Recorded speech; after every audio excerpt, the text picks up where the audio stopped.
Pasca di pertemuan sebelumnya kita mempelajari tentang dimensi-dimensi kekuasaan yang dipelajari dalam pembahasan kekuasaan politik. Maka dalam pembahasan kali ini kita akan mempelajari bagaimana distribusi sumber kekuasaan yang ada di dalam masyarakat.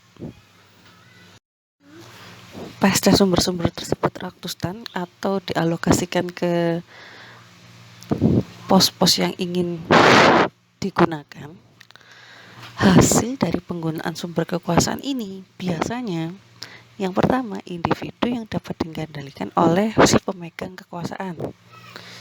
Yang kedua, sektor-sektor kehidupan yang dikendalikan oleh si pemegang kekuasaan. Dan yang terakhir, yaitu lebih ke arah bagaimana pengaruh kekuasaan secara makro, baik itu terhadap individu dan juga kepada masyarakatnya.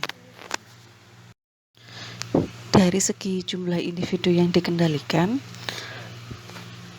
kita bisa memahami bahwa jumlah individu yang dikendalikan adalah jumlah anggota masyarakat yang bisa menyesuaikan diri dengan kehendak pemegang kekuasaan.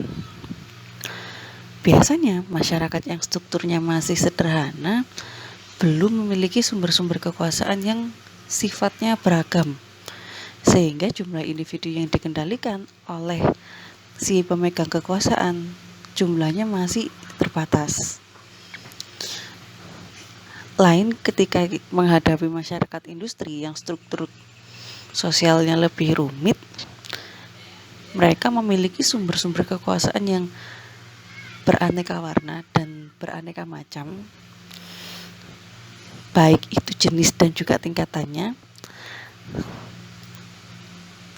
Namun karena kuantitas dari masyarakatnya, jumlah populasi masyarakat yang besar,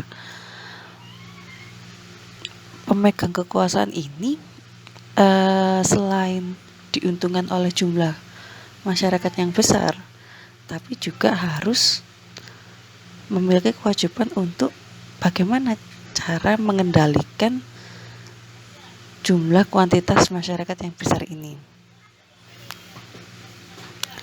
Dan tingkat kesulitannya tidak hanya disebabkan oleh jumlah populasi yang besar, tapi juga pos-pos yang sifatnya beraneka ragam, berlimpah,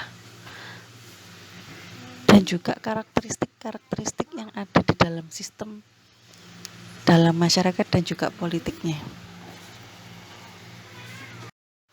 Kemudian pada bidang atau sektor kehidupan yang dikendalikan, bidang-bidang ini sebenarnya akan sangat dipengaruhi bagaimana sumber-sumber, baik itu sumber daya alam maupun sumber daya manusia, dan juga bagaimana sistem politik yang diterapkan dalam satu negara tersebut. Kemudian, apa sih yang dikendalikan oleh kekuasaan? Bidang apa yang akan dikendalikan oleh kekuasaan?